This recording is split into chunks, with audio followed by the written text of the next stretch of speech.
we would like to take this time now for the panelists, the rest of the panelists for this salon, to give a little bit of an introduction to themselves and their work, especially the work that is now on our Digital Dada Salon page. So I know that everyone is in a different order according to your screen, so I'm just going to pick who goes first, who's to my left, which is Angela. So Angela, if you can just give a very quick introduction to yourself and your practice. Sure. You started off with the one person that didn't get work ready for today, but yeah, my name's Angela, and I make work that's around broadly the themes of aesthetics, ethics, and underrepresented voices.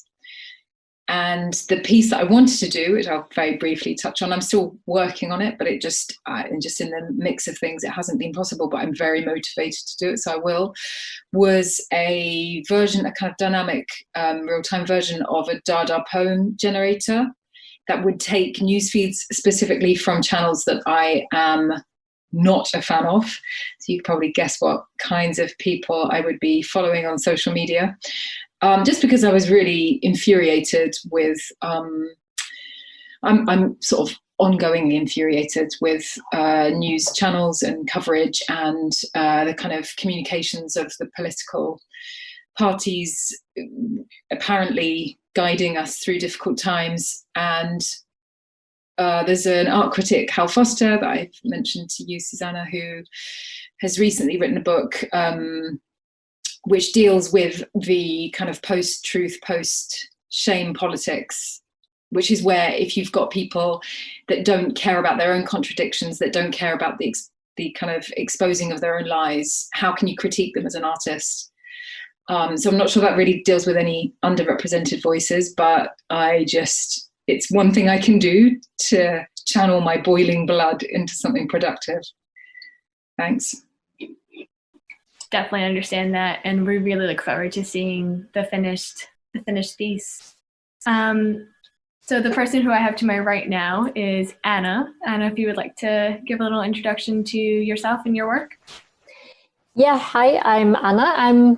I'm a student in Media and Arts Technology at Queen Mary University, and for this Digital Dada Salon, I thought back about the work I did in the first year of the PhD, where we kind of don't work on the research, on the core research of the PhD, but we learn technical skills. And I was just learning how to code. And one skill I wanted to get from this was to learn about natural language processing, which is like the computational manipulation of texts. And I'm quite interested in creative writing and creative techniques. So also I came across this generative poetry, or this cut-up technique, which was kind of invented by maybe the Dadaists or by Tristan Tzara.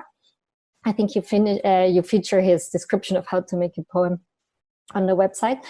And I just thought, oh, it would be cool if I could make something like that. I had no idea how to program before I did this. So it was a good learning experience. And I'm also interested in spirituality and like astrology and reading tarot cards and just like interpreting little texts or free associating my own thoughts with something that I'm looking at or that I'm reading. And so I thought like a magical spell generator would be really cool if I could just put a few things in and it would give me the spell out automatically. And so I made this thing called this Machina Incantatie, or spell machine, which is actually a physical piece, but I also made just the code, which is digital, and you can, and I just made it like a simple interface for the website, so you can try it out online. And yeah, I think just making this grammar and learning how a computer would understand or not understand text, but just mechanically pick and choose words which don't make so much sense together, it's still, well, I think it's good to reflect on this, how algorithms work and how much they rely on existing texts and even existing bias that we maybe have, like which word follows which and what's associated with each other. And yeah, I think that's Thank you so It's much. all about my work. You're absolutely right for pointing that out, about we have to think more about where texts come from and how they influence different algorithms and the outputs that then come out. Jack, if you could give an introduction to your work now. Hello, hello. I'm just going to send a link in the chat. It's there. And this is a piece of work that I've previously worked on and kind of illustrates what I'll be talking about.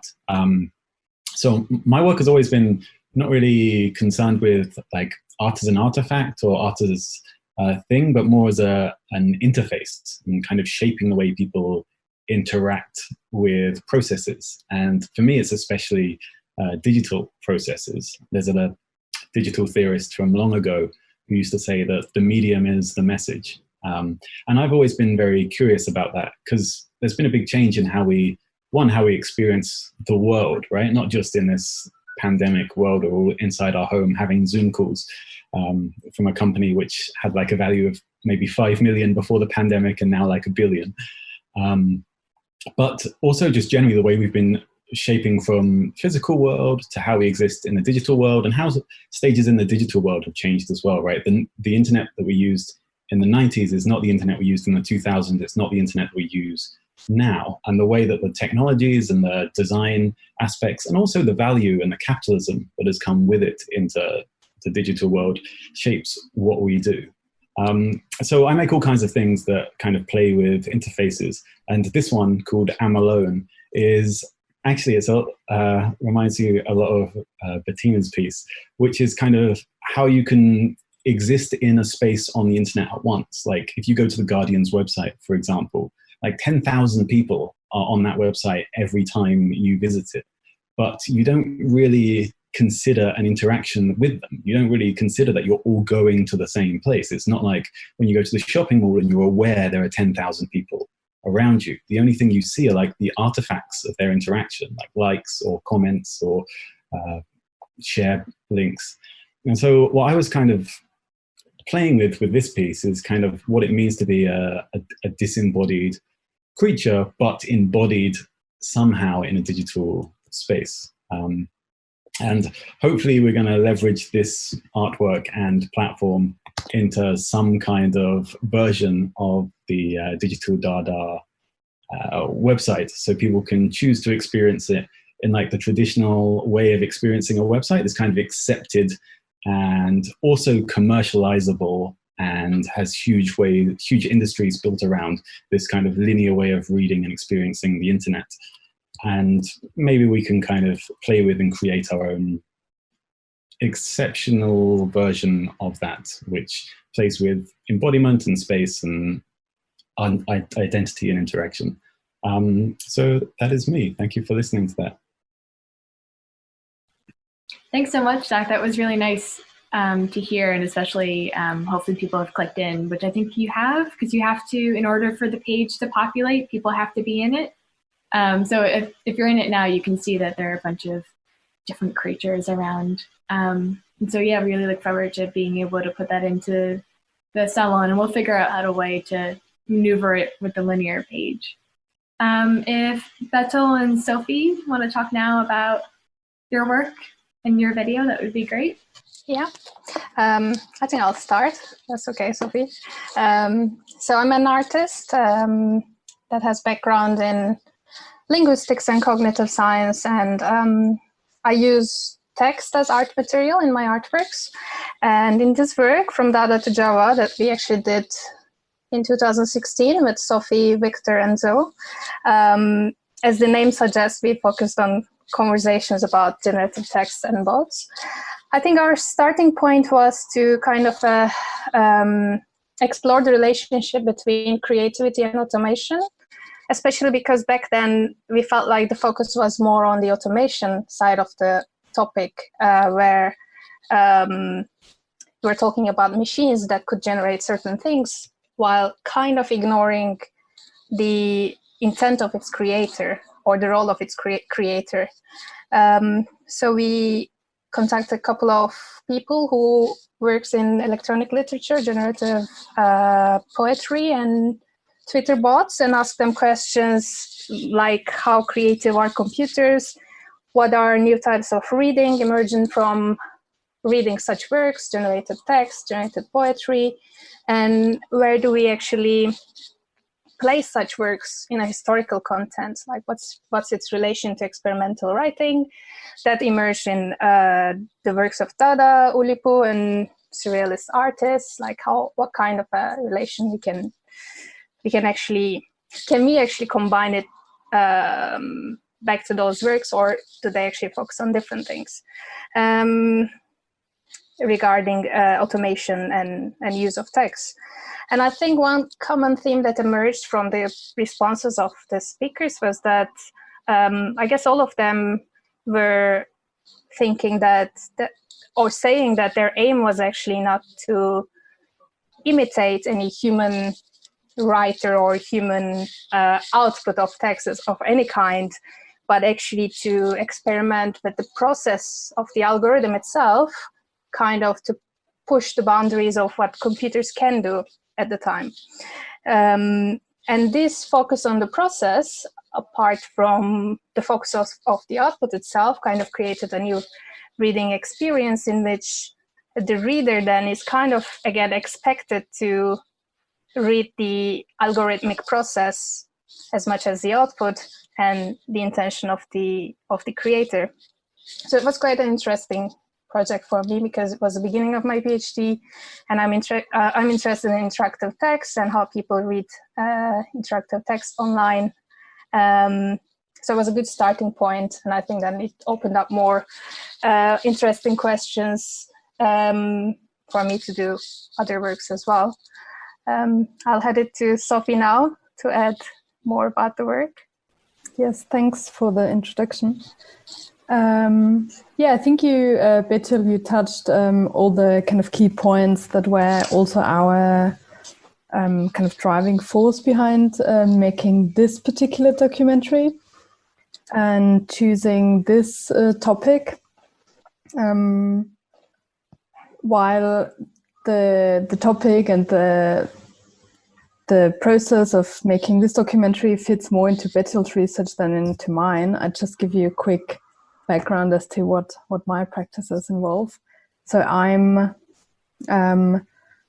from a professional side, I don't do anything with language, but I'm personally very interested in poetry and in kind of Dadaism as such. So I've always tried to integrate it in my creative practices, not so much in my research. My research focuses more on wearable technology and wearable sensing systems in clothing. I've combined text art with that as well in the Weave exhibition last year, where I collaborated with a text artist and made interactive garments that would trigger text when being touched. But that just as a short kind of side comment. But yeah, so the documentary itself and Betul, as I said, I think you touched all the key points. I mean, something that I was very interested in was also the relationship between the very traditional historical origins of Dadaism and the concrete poetry, and also the context of when that happened, why this happened, where this emerged, and then putting that into the 21st century, where we are now, and seeing if there's any parallels, what changed in experimental writing as such, where parallels, and where has this evolution of experimental writing brought us in this very year, if you like. And even though we did this work, like 4.5 years ago. Yeah. I think now, because Dadaism has always been very political and has always been very prompt on commenting on current political affairs, I think now having Dadaism as a theme that we, between all of us, discuss is something that's very, very relevant in these times as well. So to just kind of put this in a bit of a wider scope expanding on poetry. Yeah, I don't know if you want me to say more now, or if that should be then more interactive within the discussion. We will definitely. I mean, I have a couple of questions for you later when we go into the general discussion. Sure. Yeah. But for both of you, I mean, that's exactly why we were so happy to have this work part of the salon, because you both have already been thinking about a lot of the questions that we have for Dada, and whether or not its use and challenge of language is something that we can use now. And also what are some of the problems that come with that. We'll get back to that. Sure. It's also quite related to Antonella's work. And if Antonella, you could give us a little introduction to your work and your practice, that would be very nice. Yes, can you hear me? Yeah. Yes. So hello, my name is Antonella, and I'm a final year PhD student at Queen Mary University of London, and I'm part of the Media and Arts Technology program, particularly the Sonic Interaction Lab. In my research, I tend to investigate the potential of accessible and tangible interaction to stimulate social playful activities between groups of minimally verbal autistic children. Minimally to non-verbal autistic children, and alongside that, I try to provide opportunities for self-regulation. So throughout my PhD, I conducted 3 studies in a special education needs school based in North East London, here in the UK, and the last of which was actually unfortunately interrupted due to the spread of the virus just a few months ago. And in my work, I use a combination of experimental media incorporating craft practices such as needle felting or sewing or weaving, just most recently I'm into it. I regularly make use of recycled materials, and I'm particularly interested in the soothing aspects of textile material. In fact, I base my whole research on textile sonic tangible ludic objects of some sort. And I love the manipulative aspects of textile, and I like that in contrast with the materiality of sounds that I work with. I especially work with harmonic sounds, which can be played pleasantly even by untrained musicians, which are who are the children I particularly work with. And I particularly explore, alongside music, deep pressure touch, because it seems to contribute to self-regulation by affecting the nervous system and increase dopamine levels, and it overall decrease anxiety levels. Which we know in autistic children are particularly high, especially when exposed to social situations. So the works that I am presenting today are mainly done for my PhD during my research with children with autism, Olli and Masi, which you can see from the website, while Pushion was done in the first year of the PhD, which was more of a foundation year. And yeah, it was more of an exploration of different textile material, and I wanted to explore a bit of thermochromic paint, and yeah, this combination of pressure and sounds. It was the first experiments I was playing with textiles. So yeah, I hope you'll enjoy it. That's it.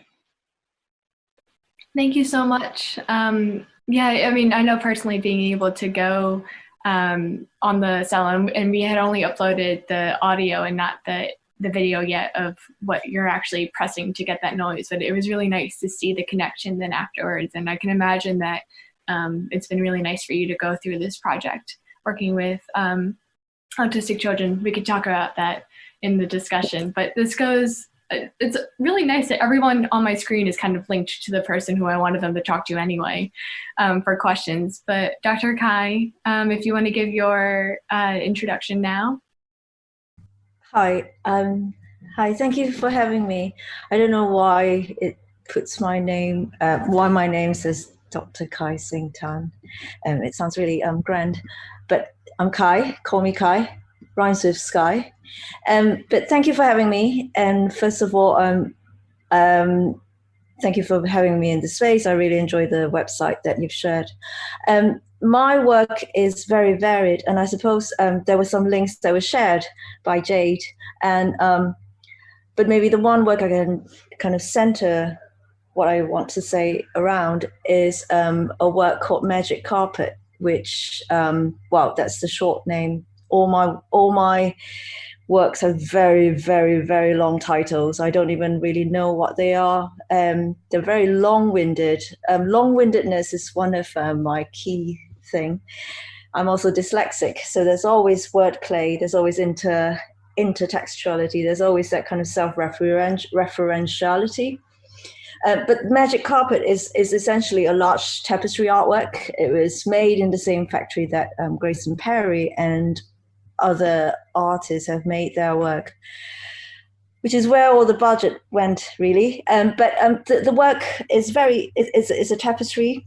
You can put it on the floor. There's also a lot of text on it. You can put it on the floor. You can sit on it. So that's the one difference between the tapestry and Grayson Perry's work. But that is one maybe nice example of how I relate to Dadaism and technology and the absurd and craft. In that when you talk about the digital, we often think about the ones and zeros. We think about the digital space, but I often think about digits, which relates to your fingers and toes, which is completely about the body. Jack talked about embodiment, and that's something I work very closely with. My PhD was a while back, and it looked at the running body, or the body in motion amid a world in motion and commotion. So it is that sort of restlessness and so on. I also very much like the idea of craft, because it makes me think of craftiness, which is something that I've been thinking about with the pandemic. Because a virologist, she talks about the virus as being very clever because it hijacks bodies to jump onto other bodies. So it's very crafty. And an idea I've been working around is craftiness, artfulness.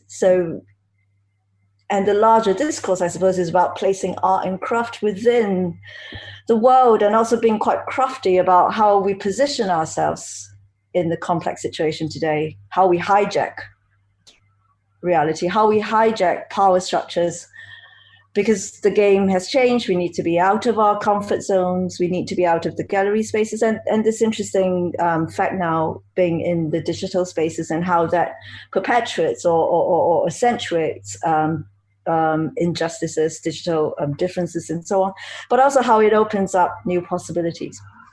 I have a lot more to say, but maybe I'll end there. But I just wanted to say I really enjoyed Bettina's work. I thought it was really brave, and all that silence and all that kind of non-linearness and non-linearity that is infinite. I just thought, oh gosh, I hate linear because I struggle with that. But that was really powerful, really brave. I also love the silence. I love the liminality, because there's a lot of gaps. You were playing with the empty spaces, which were not empty at all. I love how you invited people to hack into that space, your space, hijacking yourself. It makes me think of so many things. It makes me think of concrete poetry. It makes me think of also, I don't know if people are familiar with the work of Yonghye Chung, Heavy Industries. It's kind of video art, and it's just text smacking the screen, just really minimal, really powerful, really nice, really visceral. So that's, I guess I'll end there so that I'm not too long-winded. Thank you.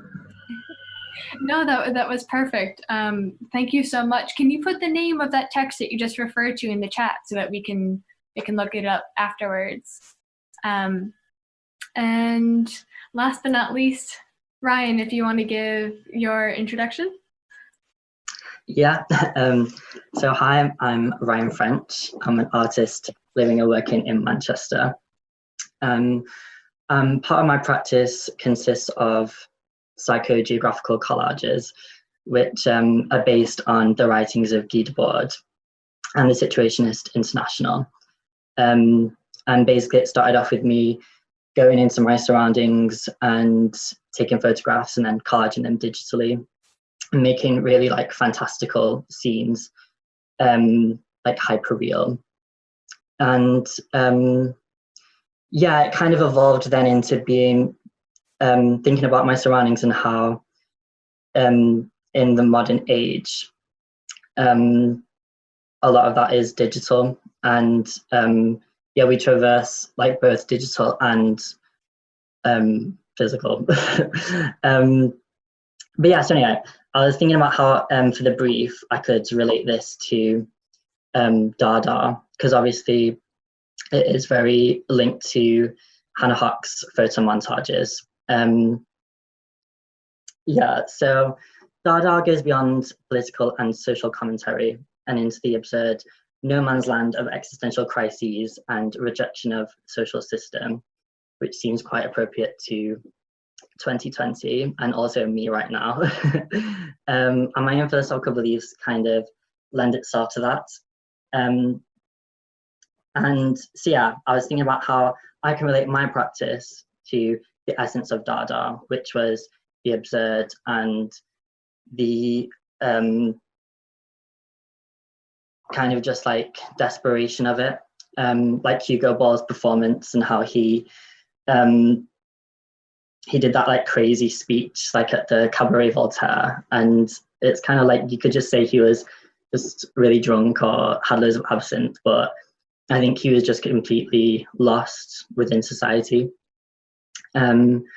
So thinking about that, I was thinking what I want to say with my work and how everything that Dada presented in terms of practice has been kind of overdone. So like collage and typography, found objects is all kind of just, I mean, there's whole like schools of art related to those now. So there's nothing revolutionary about making a digital collage, but it's about what it's saying. So something I feel employed to speak about is queer issues. To be queer is inherently radical within a conservative country.